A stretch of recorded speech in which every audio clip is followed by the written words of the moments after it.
अनुग्रह और पहचान में बढ़ते जाना है। पहचानते जाओ परमेश्वर कैसा है। कई लोगों को परमेश्वर की पहचान नहीं। जैसे हम मसीह में आने से पहले हम परमेश्वर को क्या समझते थे? हम सोचते थे बंदा परमेश्वर है, बंदे के आगे झुकते थे, इंसान को रब मानते थे। जो पाप में पैदा हुआ औरत और मर्द के द्वारा इकट्ठे होने के द्वारा ही हम उसे परमेश्वर मानते थे। यीशु मसीह कुंवारी मरियम के द्वारा संसार में आए, क्योंकि पाप के द्वारा वो पैदा नहीं, वो पवित्र थे। हालेलुया। उसने गर्भ का सहारा लिया और वो पवित्र आत्मा के द्वारा आए संसार पे। हम अज्ञानता में थे, हम मूर्तियों को परमेश्वर मानते थे। हम जो हमारा पीछे से हमारे बाप दादा जिसको मानते थे, हम सोचते थे वही रब है, वही परमेश्वर है। अगर दादाजी इसको परमेश्वर मानते हैं, इसको घर में रख लिया, उसका डैडी जी है, डैडी जी ने भी रख लिया एक, और अब बेटा आ गया, बेटा भी कह रहा है ये फूल मेरा गुलदस्ता मेरा परमेश्वर है। गुलदस्ता बाबा पेपर में जा रहा हूं, पास करवा देना। आप ऐसे चलते थे, बरमाए जाने के द्वारा चलते थे। आपको लगता था मेरे पैसे से प्रभु खुश हो जाएगा, मेरे नंगे पैर से, मेरे सिर पर रुमाल ढकने से, जब मेरे कुछ भक्ति करने से, कोई लंगर शबील लगाने से, जब मेरी भलाई करने से प्रभु प्रसन्न हो जाएगा। पर बाइबल में लिखा है पापी के वह बेमुख रहता है। पर आपके अंदर जो पाप है, लड़कियों को गलत देखना, गलत फिल्में देखना, गंदी गाली निकालना, गंदे मजाक करना, झूठ बोलना, चोरी करना, नफरत करना, गुस्सा करना, क्रोध करना, वो चीजें आप में है तो आपके धर्म के काम व्यर्थ थे जो आप कर रहे थे। तो ये क्या था? प्रभु की पहचान नहीं थी। पर जब हमने पहचाना तो परमेश्वर, चर्च आए तो परमेश्वर को पहचाना कि वो कैसा है। कैसा निकला परमेश्वर? उसने कहा आकाश मेरा सिंहासन है, पृथ्वी मेरे पैर रखने की चौकी है। तुम कैसा घर बनाओगे मेरे लिए? एक बड़ा महल बना के, बड़ी 17-20 लाख की, 30 लाख की, 50 लाख की कोठी बना के, तुम एक छोटा सा कॉर्नर बना के, एक लकड़ी का डब्बा बना के तुम मुझे फिट कर दोगे उसमें? मैं ऐसा नहीं हूं, मैं ऐसा नहीं हूं। आकाश मेरा सिंहासन है, पृथ्वी पैर रखने की चौकी है। तो आपने जाना परमेश्वर बड़ा बड़ा और महान है। आकाश से उसका अगर सिर शुरू होता है, पृथ्वी में उसका पैर का एंड शुरू होता है। वो इतना बड़ा और सामर्थ्य परमेश्वर है। मनुष्य उसको देख के जीवित नहीं रह सकता, इतना प्रकाश है उसके अंदर। हालेलुया। पर ये क्या था? प्रभु की पहचान नहीं थी। हमें लगता था परमेश्वर सब एक है, हमें पहचान नहीं थी। हमें लगता था सब एक है। अगर सब एक है तो सब धर्म ग्रंथों की बातें क्यों नहीं मिलती? सब धर्म ग्रंथों की बातें क्यों नहीं मिलती? परमेश्वर ऐसा नहीं है। परमेश्वर ऐसा नहीं है। कहीं कोई शराब, कोई शराब से प्रसन्न होता है बाबा, कोई बीड़ी से प्रसन्न होता है जिससे आप मांगने जाते हो। परमेश्वर शराब बीड़ी नहीं पीता। हमें लगता है सब एक है। कोई कहता है जीव हत्या, ओके ये एक पाप है, कोई कहता नहीं है। कोई कहता है नॉन वेज खाओ, चाहे खाओ ना खाओ, परमेश्वर मन को देखता है। कोई कहता है नहीं खाना, ये पाप है। कोई कहता है सिर ढको प्रभु की हजूरी में आके। बाइबल का परमेश्वर कहता है तुम्हें डायरेक्ट बनाया गया, तुझे सिर ढकने की जरूरत नहीं है। खुदावन दिल को देखता है। अगर ये परंपरा तुझे आत्मिक क्रियाओं से, डिसिप्लिन से तुम्हारे लिए एक रुकावट का कारण बन रही है, तो परंपरा के नहीं, अपने हृदय को देखना, क्योंकि यहोवा बाहरी रूप को नहीं, हृदय को देखता है। मान लो एक पगड़ी पहनने वाला चर्च में आएगा, क्या मैं उसे बोलूंगा ओके सिर नंगा करो? नो। प्रभु कहता है मैं तुझे रीति रिवाजों में नहीं बांधता, मैं तुझे तेरे हृदय को देखता हूं, तेरे मन को देखता हूं। मनुष्य तो बाहरी रूप को देखता है, पर यहोवा दिल को देखता है। जब प्रभु की पहचान नहीं थी, हम बाहरी रूप में भक्ति दिखाते थे, पर अंदर कपट और पाप से और नफरत से और बैर से और गंदे कामों से भरे थे। और गंदी फिल्मों में, एक बंद कमरे में, अंधेरे में पता नहीं क्या क्या करते थे। ऐसे लोग भी होंगे जो अपनी फैमिली को गलत निगाह से देखते होंगे और भक्ति का जीवन जी रहे होंगे, और परिवार में ही तेरी गंदी निगाह है, तेरी रिश्तेदारी में तेरी गंदी निगाह है। समझ रहे हो? अज्ञानता में परमेश्वर को मानते थे। प्रभु की पहचान में हमें बढ़ना है। जितना परमेश्वर की पहचान में बढ़ोगे, लास्ट में आता हूं कि परमेश्वर कैसा है, कितना अद्भुत है, वो कैसी आराधना चाहता है, वो बाइबल कैसे पढ़ना मांगता हमसे, वो प्रार्थना हमारे मुंह से कैसी चाहता है, वो ऑफरिंग बोने में कैसी समझ हमारे अंदर चाहता है, वो कैसा उपवास चाहता है। लेकिन जो उपवास तुम रखते हो, ऐसे उपवास से मैं प्रसन्न नहीं होता। इसका मतलब पहचानना है प्रभु कैसा उपवास चाहता है। तो चर्च में आपको लगातार आके उसकी पहचान में बढ़ना है। जो बंदा जितनी पहचान में बढ़ता है उस बंदे पर उतना ही ज्यादा अनुग्रह, ग्रेस आती है। हालेलुया। आपको लिखना है इस बातों को। जितना आप प्रभु को पहचानते हो, ये बाइबल प्रभु की पहचान करवाती है, ये बाइबल परमेश्वर की पहचान करवाती है। अब यही बाइबल 2010 में मेरे पास आई, मैंने इसे पढ़ा, परमेश्वर को पहचाना, परमेश्वर क्या चाहता है, परमेश्वर की इच्छा को जाना, और जो परमेश्वर की इच्छा थी उसे मैंने पूरा किया। जो परमेश्वर मेरी लाइफ में नहीं चाहता था मैंने उन चीजों को छोड़ दिया। जो परमेश्वर मेरी लाइफ में चाहता था मैंने वो चीजों का फैसला किया। लोगों की परवाह ना की, रिश्तेदारों की परवाह ना की, पड़ोसी क्या कहेंगे, दोस्त क्या कहेंगे, परवाह ना की।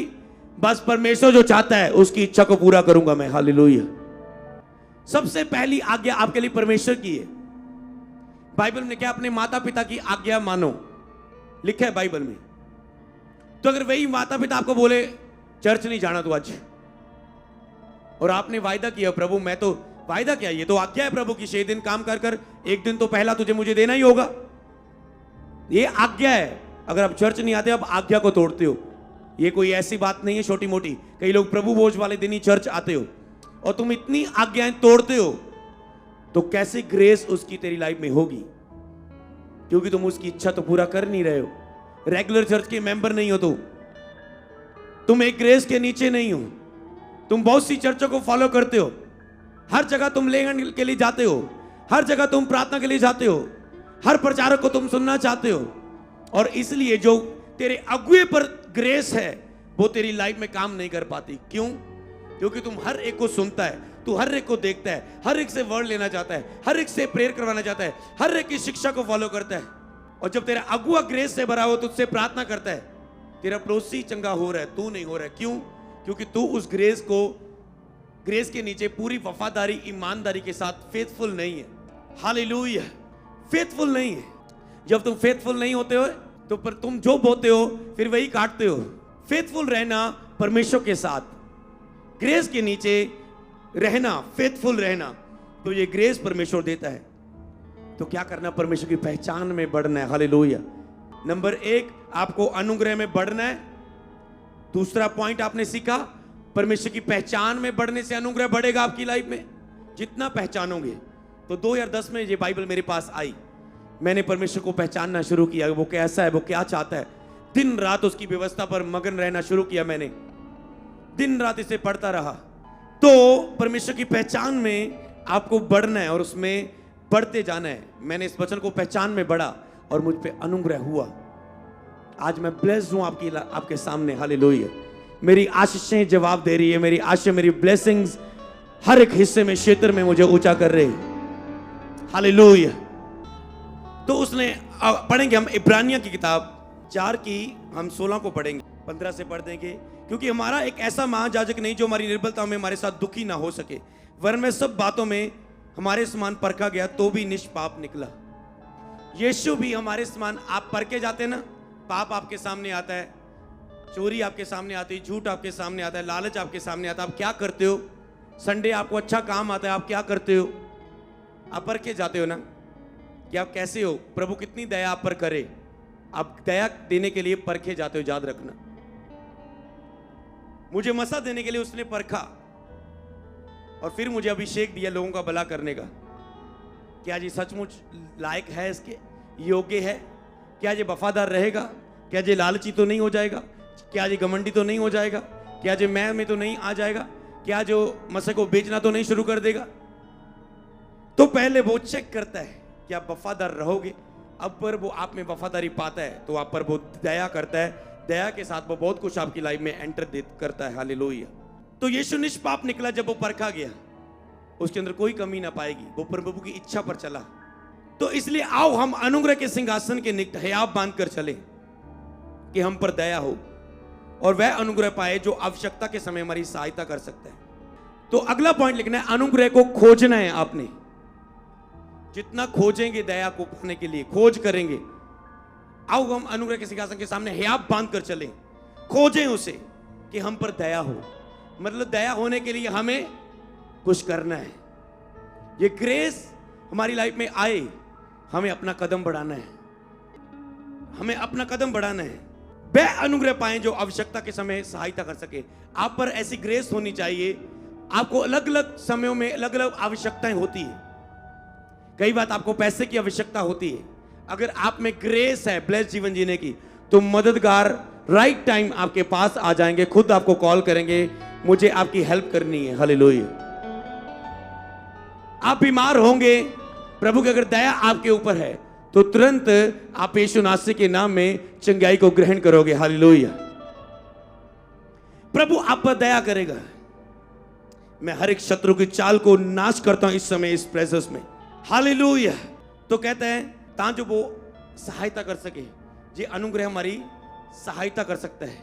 हमें खोजना इसे, जैसे उपवास का अनुग्रह हमारी सहायता करता है प्रभु की आवाज सुनने में, बोने का अनुग्रह हमें सहायता करता है आशीषित जीवन जीने के लिए, पवित्र आत्मा से भरना हमें सहायता करता है आनंद और शांति और प्रेम में चलने के लिए, पवित्रता ही हमारी सहायता करती है बड़े बड़े चमत्कारों को रिसीव करने के लिए। तो हमें ये अनुग्रह, ये ग्रेस हमारी सहायता करती है। आराधना हमारी सहायता करती है स्तुति करने, छुटकारा पाने के लिए। अगर एक व्यक्ति ये आराधना नहीं कर पाता, वो बंधनों और पापों से, अभिलाषाओं से कैसे छुटकारा पाएगा? तो ये ग्रेस जो हमें आवश्यकता के समय हमारी सहायता करती है। एक दिन मेरे स्पिरिचुअल फादर बहुत बीमारी में तड़प रहे थे, कंघी भी नहीं कर पाते, इतना कमजोरी में थे। प्रभु की आत्मा ने, ग्रेस थी प्रभु का दया के नीचे थे, प्रभु की आत्मा ने कहा आराधना लगा, भजन लगा, लैपटॉप ऑन कर, भजन लगाया, नाच के आराधना की। तुरंत उनका वो दर्द जो सालों का था गायब हो गया, दोबारा कभी ना आया। हालेलुया। स्तुति करो, नाच नाच के आराधना करने वाले मन से आराधना करो, वो दया करेगा। हालेलुया। तो प्रार्थना के द्वारा आप, प्रार्थना की ग्रेस के द्वारा आप अनुग्रह के सिंहासन के सामने जाते हैं। तो आपको प्रार्थना करना है ज्यादा से ज्यादा। यहूदा 1:20 और 21। हे प्रियो, तुम अपने अति प्रिय पवित्र विश्वास में उन्नति करते हुए, अपने अति पवित्र विश्वास में उन्नति करते हुए, विश्वास में उन्नति करते हुए, ये ग्रेस वर्ड है जो अगला प्रभु आपके लिए दे रहे, आपको लिखना है। इस फास्टिंग प्रेयर के बाद आप विश्वास में उन्नति करोगे, ऐसी दया आपकी लाइफ में होगी। विश्वास में आप उन्नति करोगे, इसका मतलब विश्वास में उन्नति करनी जरूरी है। आप ऐसे ही आए हो, आपको और बड़े चमत्कार देखने, आपको और विश्वास में उन्नति करनी होगी। हालेलुया। अपने आप को परमेश्वर के प्रेम में बनाए रखो। अनंत जीवन के लिए हमारे प्रभु यीशु मसीह की दया की बाट जोते रहो, दया की बाट जोते रहो, मतलब अनुग्रह की, दया की बाट इंतजार करते रहो। हर हिस्से में अनुग्रह के इंतजार करते रहना। धीरे धीरे करके हर एक हिस्से में आप ग्रेस को हासिल करेंगे। यहां पर पवित्र आत्मा में प्रार्थना करते हुए, कैसे प्रार्थना करनी? पवित्र आत्मा में प्रार्थना। तो प्रभु आपको ग्रेस दे पवित्र आत्मा में प्रार्थना करने की, यीशु के समर्थी नाम में। पवित्र आत्मा, केवल प्रेयर नहीं, पहले हमने पॉइंट लिखा था प्रार्थना करने की ग्रेस। जिनकी 0 प्रेयर है, अब वो प्रार्थना कर नहीं पा रहे थे, अब वो आधा घंटा कम से कम कर रहे हैं। शैतान से बचने के लिए कम से कम 1 घंटा कर पा रहे हैं। एक होती है आत्मा में प्रार्थना, जिसमें आप ये 1 घंटे की प्रार्थना से पार होके 2-2.5 घंटे की प्रार्थना में प्रवेश करके बैठे रहने के बाद एक ऐसा समय आता है जिसमें आप आत्मा में फिर प्रार्थना करते हो। वो ग्रेस आपकी लाइफ में होगी यीशु मसीह के नाम में। आत्मा में प्रार्थना करने की ग्रेस। हालेलुया। यूहन्ना की किताब 15:7 और 8 लिखे, यदि तुम मुझ में बने रहो और मेरा वचन तुम में बना रहे, तो जो चाहो मांगे तुम्हारे लिए हो जाएगा। तो ग्रेस कैसे आती है? वचन में बने रहने से, प्रभु के वचन पर चलते रहने से। कई लोग वचनों पर चलते कुछ समय के लिए, जो लोग वचन में चलता रहेगा वो ग्रेस में बढ़ता जाएगा। इसे आपको लिखना है। आप वचनों पे चलते रहेंगे, 6 दिन काम कर कर पहला दिन मुझे दे, ये आज्ञा है। आप वचन में चल रहे हो और 1-2 हफ्ते आए लगातार, फिर नहीं आए, इसका मतलब वचन पर चले नहीं हो। आप वचन में चलते रहोगे, ग्रेस में चलते रहोगे। सारा दशवांश मेरे भवन में ले आओ कि मेरे भवन में भोजन बस्ती हो।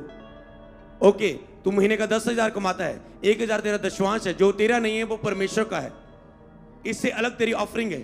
ओके, तुम इस वचन को पूरा नहीं कर पा रहे हो, 2 महीने 3 महीने किया, पर उसके बाद जरूरतें बहुत बढ़ गई, नहीं बोया लगातार रेगुलर दशवांश, आप वचन में रुक गए, तुम वचन में बढ़ते जाओगे तो तुम ग्रेस में बढ़ते जाओगे।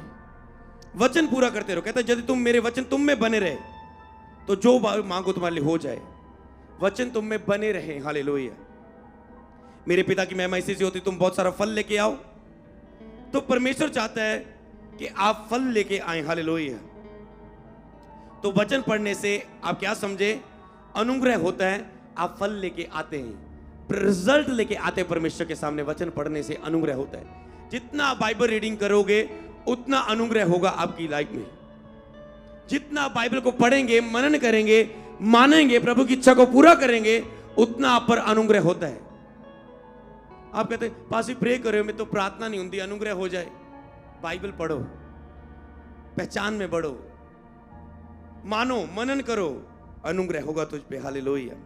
कुलुसियां 3:16 में यहां पर लिखा है मसीह के वचन को अपने हृदय में अधिकताई से बसने दो। वचन को कितना बसने देना है? अधिकताई से। जितना अधिक आप में वचन बसेगा उतना अधिक आप में अनुग्रह होगा। क्या आप समझ पा रहे हो? जितना अधिक आप में वचन बसेगा। आज एक व्यक्ति को पूछे ओके चंगाई के लिए प्रार्थना करनी है, कौन से वचन बोले? नहीं पता। आत्मा में प्रार्थना करनी है, कौन से वचन बोले? नहीं पता। पवित्र आत्मा से परिपूर्ण होने के लिए कौन से वचनों के द्वारा प्रार्थना करें? नहीं पता। सुसमाचार की सामर्थ्य में बढ़ने के लिए कौन से वचनों के द्वारा प्रार्थना करें? नहीं पता। पवित्रता में बढ़ने के लिए कौन से वचनों की प्रार्थना करें? नहीं पता। दुष्ट आत्मा से छुटकारा पाने के लिए कौन से वचनों का अंगीकार करें? नहीं पता। अपनी लाइफ में कर्जों से मुक्त होने के लिए, आशीषित जीवन जीने के लिए कौन से वचनों का अंगीकार करें? नहीं पता। जिस वचन का आपको पता नहीं उसकी आप घोषणा नहीं करेंगे और वो वचन आपकी लाइफ में पूरे नहीं होंगे, आप ग्रेस में कम रहेंगे। कहते हैं मसीह के वचन को अपने हृदय में अधिकताई से बसने दो। जितना अंदर वचन खा सकते हो खा लो, याद कर लो, पढ़ लो बाइबल। उतनी जितना आप बाइबल पढ़ेंगे उतनी आपकी प्रेयर आत्मा के द्वारा होगी, क्योंकि आत्मा वचन के द्वारा प्रार्थना करना पसंद करता है। तो जितना आपको वचन पढ़ेंगे, बाइबल रीडिंग करेंगे, उतनी जब आप प्रेयर करेंगे, कैसे वचनों के द्वारा प्रेयर होती है? आपने 2-2 घंटे बाइबल पढ़ी होती है, फिर जब प्रेयर करते हैं वही बाइबल के वचन आप प्रेयर में दोहराते हो। कईयों के साथ ऐसा हुआ, हाथ उठाओ।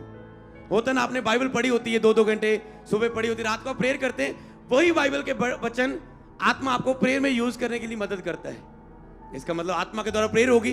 प्रार्थना में नया शब्द निकला, इसके बाद इसका मतलब प्रेयर आत्मिक हो गई है, आत्मा के द्वारा होगी। अगर प्रार्थना में नए शब्द निकले, इसका मतलब आत्मा के द्वारा प्रेयर हो रही है और जिसका रिजल्ट बहुत बड़ा आता है। हालेलुया। और सिद्ध ज्ञान सहित एक दूसरे को सिखाओ और चिताओ, अपने अपने मन में अनुग्रह के साथ परमेश्वर के लिए भजन और कीर्तन और आत्मिक गीत गाओ। भजन, कीर्तन और आत्मिक गीत गाओ अपने मन में अनुग्रह के साथ। तो वर्शिप, आत्म, रूह और सच्चाई से वर्शिप करने के लिए क्या चाहिए हमें? ग्रेस। अब मैं इसे वचन के द्वारा बता रहा हूं, मैं कह नहीं रहा था रूह और सच्चाई से वर्शिप करने वाला मन ग्रहण करो। तो जो मैंने देखा, ये तो वचन में भी लिखा हुआ है, जो प्रभु भविष्यवाणी इनकी लाइफ में ग्रेस वर्ड दे रहा है कि अपने मन में अनुग्रह के साथ परमेश्वर के लिए आत्मिक भजन और स्तुति गान करो। अनुग्रह के साथ, मन में अनुग्रह जब होता है तो आप रूह और सच्चाई से भजन गा पाते हो। कहना है खुदावन मुझ पे अनुग्रह कर कि रूह और सच्चाई से तेरी आज आराधना कर पाऊं। जब जब भी प्रार्थना करें, प्रभु मुझ पे अनुग्रह कर कि रूह और सच्चाई से प्रसन्न करने वाली आराधना, वर्शिप, महिमा, स्तुति कर पाऊं। जब ये हो गई, प्रभु आसमान में नहीं आपके पास होगा आपका मसला हल करने के लिए। हालेलुया। जोर से तारीफ करो खुदावन यीशु मसीह के नाम में। तो ये आराधना करने की ग्रेस है इस वचन में। इफिसियां 5:18, 19, 20, 21 में भी लिखा है पवित्र आत्मा से परिपूर्ण होते जाओ, आपस में भजन, कीर्तन, स्तुति गान करते रहो, आत्मा में प्रार्थना करते रहो, हर बात के लिए उसका धन्यवाद करते रहो। तो धन्यवाद बढ़ाने से, स्तुति, भजन, महिमा करने से ग्रेस बढ़ती आपकी लाइफ में। ग्रेस बढ़ती, अनुग्रह और बढ़ते हैं। एक अनुग्रह का वर्ड दूसरे अनुग्रह के वर्ड को उत्पन्न करता है। ये बात लिखो। मान लो यहां पर लिखा है उपवास रखने का अनुग्रह, तो आप उपवास रखने में, आप आत्मा में प्रार्थना करने का अनुग्रह भी आप में होता है, क्योंकि अब फास्टिंग में हो, अब आप आत्मा के द्वारा प्रार्थना कर पाते हो। उपवास में हो, अब आप रूह और सच्चाई से वर्शिप कर पा रहे हो। फास्टिंग में अपनी प्रेयर लाइफ, आत्मिक क्रियाओं को चेक करना, वो अलग होंगी। मैं हैरान होता हूं, इतनी फास्टिंग स्ट्रांग है और उसमें आत्मा के द्वारा प्रार्थना और वर्शिप है। जितनी फास्टिंग में वर्शिप है और वो सच्चाई से आराधना है, उतनी उपस्थिति होगी प्रभु की वहां पर। और उपस्थिति ने क्या किया पता? अक्टूबर में 3 दिन की फास्टिंग प्रे की थी ना जी, हमने 7 डेज की कर रहे हैं, हम इसकी स्ट्रॉन्ग टेस्टिमनीज देख रहे हैं। अक्टूबर में हमने 3 दिन रात 3 दिन की लगातार फास्टिंग की थी। आज तक 2-2, 3-3 हर मीटिंग में उसकी टेस्टिमनी आ रही। इसी तरह ग्रेस बढ़ती, इसी तरह चमत्कार होते। ये लेसन आप सीख चुके हैं। हालेलुया। और भी अनॉइंटेड वीडियो को देखने के लिए हमारे YouTube चैनल को सब्सक्राइब करें, ताकि आप और भी बड़े कामों को जो परमेश्वर अपने दास के द्वारा कर रहा है देख सकें। God bless you all.